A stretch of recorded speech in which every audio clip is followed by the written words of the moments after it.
Asdiqa, salam alaikum, bonjour ou bonsoir les amis. J'espère que vous allez bien partout où vous vous trouvez. En tout cas, c'est ce que je vous souhaite. Bienvenue sur votre chaîne Bled Magharibia et merci de nous recevoir chez vous et parmi vous. Nous vous demandons, si vous le voulez bien, de vous abonner pour y être informé le plus rapidement possible avec les dernières nouveautés de votre chaîne. Cette vidéo numéro 191 vient vers vous, comme d'habitude, vous proposer ce qui fait débat, c'est-à-dire tout simplement ce qui fait la petite discussion. Le CQFD de Bled Magharibia, comme vous le savez, maintenant décortique, comme à son habitude, l'actualité nord-africaine pour vous la résumer brièvement en quelques mots. Et le CQFD d'aujourd'hui, de cette séquence donc, se consacre à cette rupture diplomatique proprement dite consommée entre cette Algérie et le Maroc, désormais avec des tensions entre les deux pays et qui ne datent pas d'hier et qui se sont nettement envenimées ces derniers temps, si bien que certains observateurs redoutent, oui, redoutent que le conflit actuel dégénère en guerre ouverte. Et donc, pourquoi ces deux pays maghrébins ne sont aussi proches d'un affrontement direct qu'aujourd'hui? En réalité, ces tensions remontent à la fin de la guerre d'indépendance algérienne, un certain 5 juillet 1962. Et la question des frontières, oui, surtout la question des frontières, dessinée par le colonisateur, qui avantage cette Algérie d'aujourd'hui au détriment des autres pays voisins de la région. Ceci suscitant bien entendu un profond différend, surtout entre Rabat et Alger, qui connaîtra de multiples rebondissements sous des formes diverses et avec un abcès qui ne veut décidément pas se dégonfler, un abcès de fixation récurrent au Sahara marocain. Et donc, un petit retour en arrière et une petite rétrospective s'imposent à nous ici pour essayer de comprendre les données de la dégradation à laquelle nous assistons en ce moment. Il s'agit d'un conflit ancien, lorsque le Maroc devient protectorat français en 1912. L'administration française délimite alors les deux territoires, dits algériens et marocains. Mais ce tracé à main levée, rapidement, est très peu précis et varie d'une carte approximative à l'autre. Et pour la France, il ne s'agit pas proprement parler de frontières. Non. Par ailleurs, la zone inhabitée qui va de Colombéchar à Tindouf est correspondant à cet ouest d'une inexistence algérienne ou Algérie de cette époque.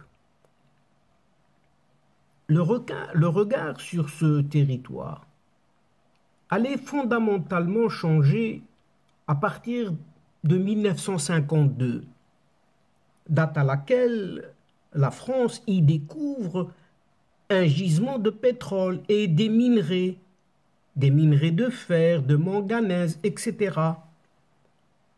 Et ces terres sont alors intégrées à cette Algérie française.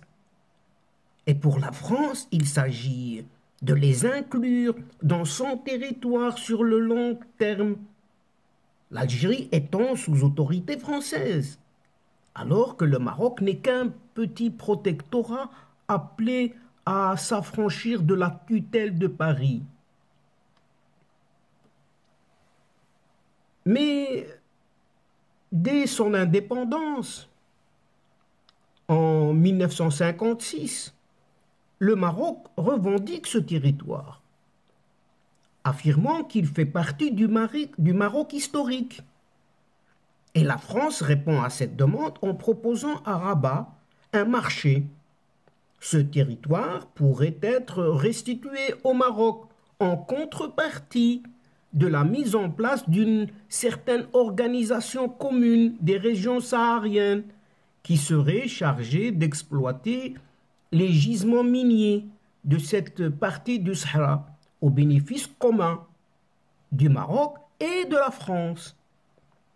Mais cette offre de Paris est assortie d'une condition.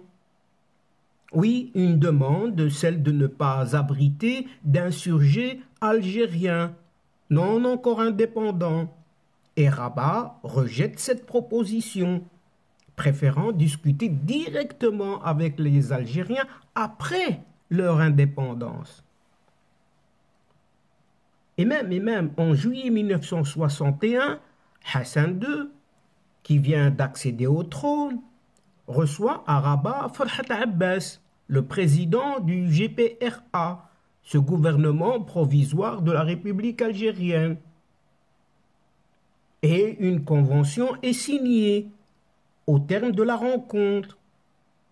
Et une commission algéro-marocaine est créée pour régler cette question du Sahara, dans un esprit de fraternité et d'unité maghrébine. Et selon l'accord, oui, une fois l'indépendance de l'Algérie acquise, le statut de la zone serait renégocié. Mais à l'indépendance de l'Algérie, et avant même que l'accord de Rabat ait pu être ratifié, une coalition menée par un certain Ahmed Ben Bella et soutenue par cette ALN, cette armée de libération nationale, évince purement et simplement ce Farhat Abbas du gouvernement. Et donc la nouvelle équipe au pouvoir à Alger refuse de rétrocéder au Maroc un territoire libéré avec le sang de tant de martyrs, dit-on. Seule réponse. Et Hassan II se sent alors trahi par la nouvelle classe politique algérienne. Et l'Istiqlal, ce parti marocain qui porte la question nationale, et en devient le phare même, se dit indigné par l'ingratitude des Algériens. Le Maroc historique, auquel se réfèrent les acteurs politiques marocains, allait être matérialisé par une carte du Grand Maroc que l'Istiqlal fait dessiner et publier dans son hebdomadaire Al-Alam en mars 1963. Et selon cette carte, les frontières du pays se définissent en fonction des allégeances qui ont été faites aux sultans, plusieurs sultans du Maroc à travers les âges. Et le Grand Maroc comprendrait un bon tiers du Sahara algérien actuel, le Sahara marocain actuel, colonisé par l'Espagne de 1884 à 1976. La Mauritanie, oui, la Mauritanie, et une partie du Mali. Entre territoires acquis par le sang des martyrs côté algérien et droit historique côté marocain, deux conceptions du droit et de l'histoire allaient donc s'affronter, donnant lieu en octobre 1963 au déclenchement d'un conflit armé qui est appelé la guerre des sables, ayant pour théâtre la région de Tindouf. Oui, ce conflit oppose le Maroc à une Algérie fraîchement indépendante et aidée surtout par l'Égypte et Cuba. Les combats dont le bilan humain est encore controversé. C'est en février 1964, quand l'Organisation de l'Unité africaine, cette OUA, cet ancêtre de l'Union africaine, obtient un cessez-le-feu qui laisse la frontière inchangée. La zone contestée demeure toujours algérienne. Mais le contentieux, le problème, la problématique entre les deux États allait se prolonger, se nourrissant d'une doctrine marocaine autour de la question du Grand Maroc et du refus de l'Algérie indépendante de reconsidérer les frontières héritées de l'ère coloniale. Indifférent dans l'intensité, ne peut se comprendre qu'à l'aune de la sourde rivalité pour le leadership régional qui oppose les deux pays. Dès lors, le conflit du Sahara marocain n'est rien d'autre qu'un abcès de fixation qui ne veut pas se dégonfler. Un abcès de fixation des tensions entre les deux pays à partir de 1975. L'appui apporté par l'Algérie au Front Polisario, qu'elle a créé de toutes pièces, ce mouvement séparatiste, indépendantiste, mis en place en 1973 et qui revendique ce Sahara marocain au nom du droit des peuples à disposer d'eux-mêmes, viendra nourrir la tension désormais permanente entre Alger et Rabat. En effet, le Maroc revendique cette ancienne colonie espagnole et s'engage donc dans une lutte durable contre ce front Polisario. Mais en réalité, c'est une lutte surtout contre l'Algérie. Pour cette Algérie qui s'abrite derrière le droit des peuples à l'autodétermination, un conflit de basse intensité a l'avantage d'affaiblir le Maroc. Et les deux pays allaient soi-disant donc s'affronter par front Polisario interposé. Deux conflits s'additionnent et se superposent.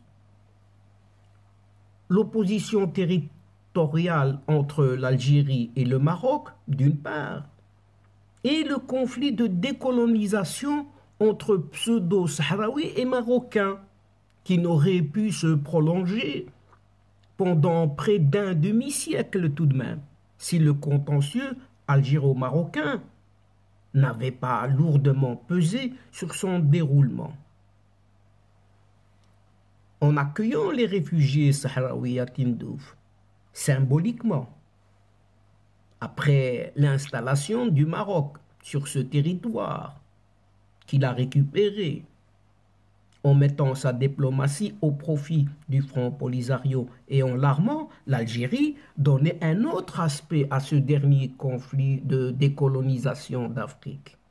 C'est l'image que cette Algérie voudrait diffuser au monde entier. L'imbrication de ces deux conflits entre Algérie et Maroc, d'abord entre Sahraouis et Marocains, ensuite pèse lourdement sur l'attitude des deux acteurs. Chacun des deux camps, ou plutôt des trois, souhaite une victoire totale sur l'adversaire, au point que toute négociation devient impossible.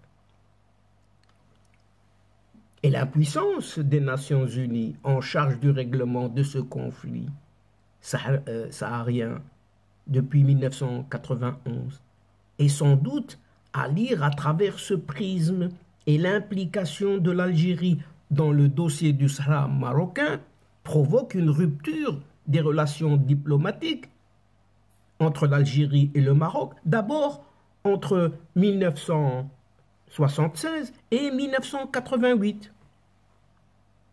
Donc une première rupture.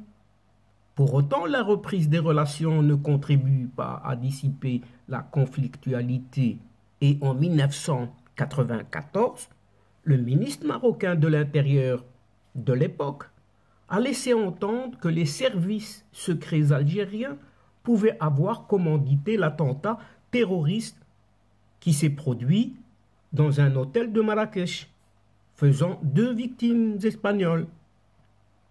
Et il instaure des visas et organise une campagne d'expulsion d'Algériens résidant au Maroc sans carte de séjour.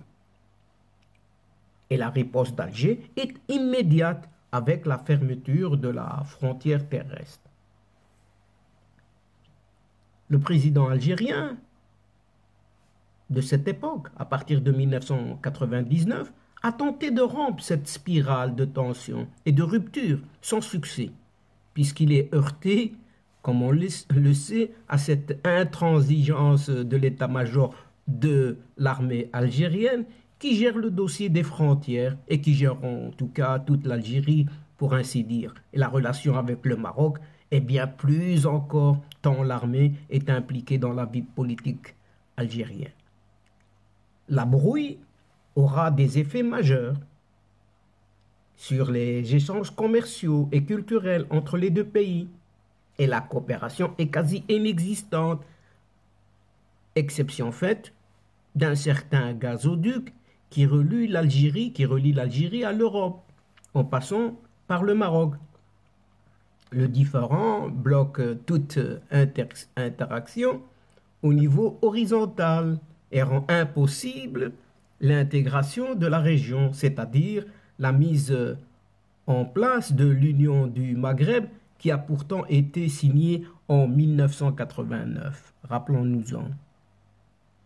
Le conflit du Sahara marocain s'en est trouvé gelé. La coopération entre les pays quasi nulle et l'Union du Maghreb, une véritable coquille vide. L'axe Washington-Tel Aviv-Rabat. Eh bien, cet axe rebat toutes les cartes. Actuellement, depuis peu, depuis une année à peu près, ces cartes sont rebattues dans cette région méditerranéenne. Et l'accord du 22 décembre 2020, passé entre le Maroc et les États-Unis, qui stipule que Rabat normalise ses relations avec Israël en contrepartie de la reconnaissance par Washington de la souveraineté du Maroc sur son Sahara, a créé un déséquilibre total dans le rapport des forces entre l'Algérie et le Maroc. Pour Alger, un Maroc appuyé par Israël ne pouvait être que plus puissant encore, d'autant que le pays a donné de lui-même l'image d'un partenaire incontournable pour les États occidentaux, notamment dans la lutte contre le terrorisme ou en matière de contrôle de l'immigration venue des pays subsahariens. Un an après la déclaration de Donald Trump, l'administration Joe Biden a dû, d'une certaine manière, confirmer cette reconnaissance, même si le chef de la diplomatie américaine a exprimé son désir de respecter le droit international. Les Algériens qui continuent, malgré tout cela, qui continuent donc d'appuyer inconditionnellement le Front Polisario, savent que c'est une question de temps. Et que tôt ou tard, le Maroc verra sa souveraineté sur ce territoire être certainement reconnue par l'Organisation des Nations Unies. Au mépris d'un processus de résolution du conflit saharien confié à la même organisation depuis 1991. Ça ne date pas d'aujourd'hui. Le silence éloquent de l'Union européenne sur ce dossier les conforte dans leurs convictions. Et l'année 2021, cette année qui vient de s'écouler, a été émaillée de vexations et de provocations qui sont allées crescendo jusqu'à l'été passé. La tension monte d'un cran lorsqu'au cours d'une réunion des non-alignés à New York, 13-14 juillet dernier, Omar Hillel, oui Omar Hillel, l'ambassadeur du Maroc à l'ONU, a distribué une note stipulant que le vaillant peuple de Kabylie mérite plus que tout autre de jouir pleinement de son droit à l'autodétermination.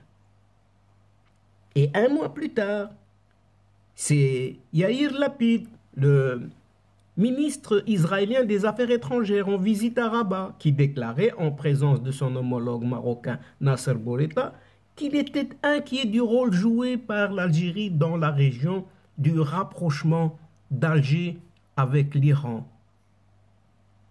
Et sans évoquer l'introduction de ce groupe de mercenaires russes appelé Wagner. Sans oublier également de mentionner de la campagne menée par Alger contre l'admission d'Israël en tant que membre observateur de l'Union africaine. Et ce qui devait arriver arriva.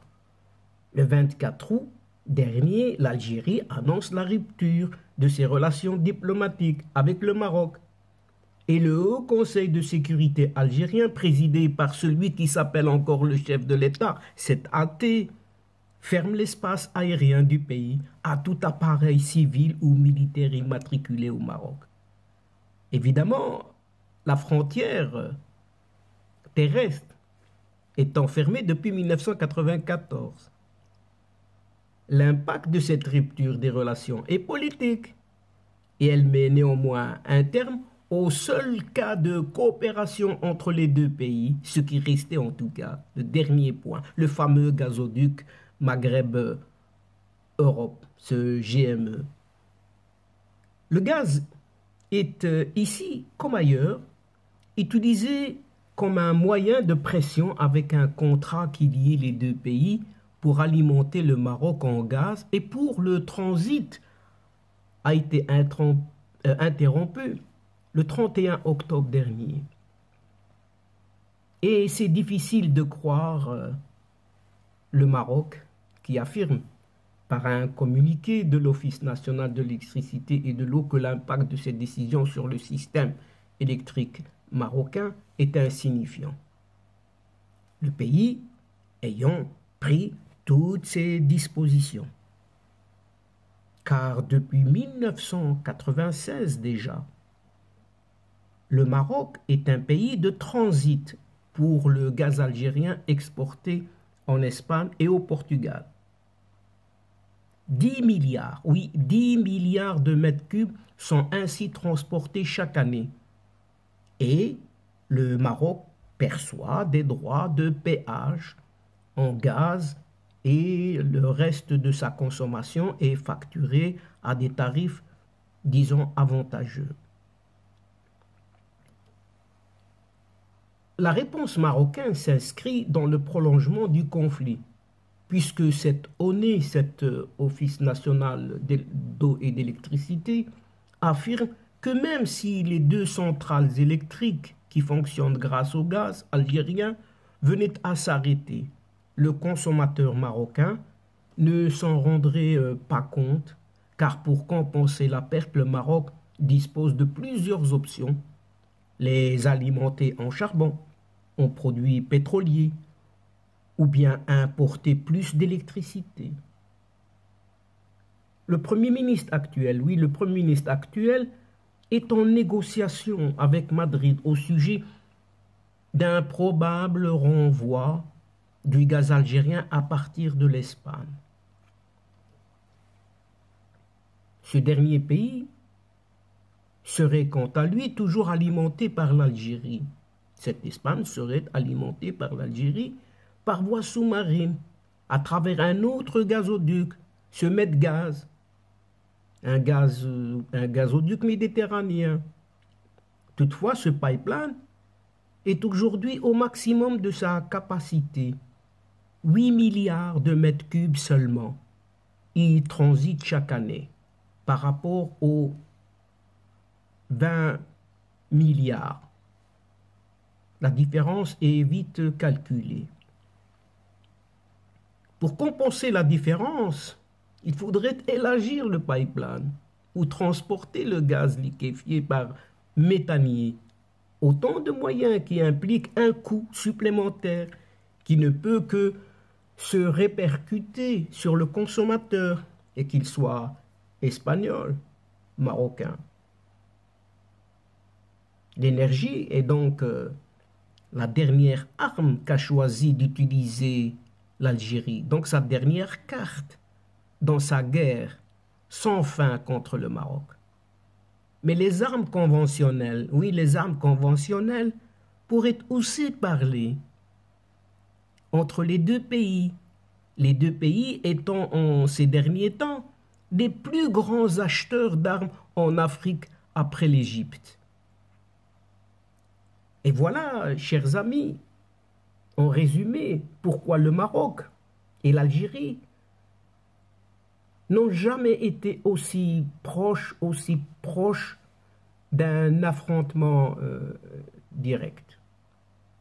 Et sur cette question, en tout cas cette hypothèse, que se termine cette vidéo. Et donc, chers amis, c'est ici que prend fin cette séquence, tout en prenant congé de vous, mais nous espérons vous retrouver très bientôt avec plaisir. Merci pour votre compréhension, sans oublier, bien entendu, de nous aider, d'aider votre chaîne en vous y abonnant afin d'y être informé et surtout en partageant autour de vous les séquences vidéo. Pour ma part, il ne me reste plus qu'à vous dire au revoir les amis. Al-Asdiqa, salamu alaykum wa rahmatullahi ta'ala wa barakatuh. À la prochaine fois et à bientôt. إلى اللقاء في حصة أخرى إن شاء الله. مع السلامة.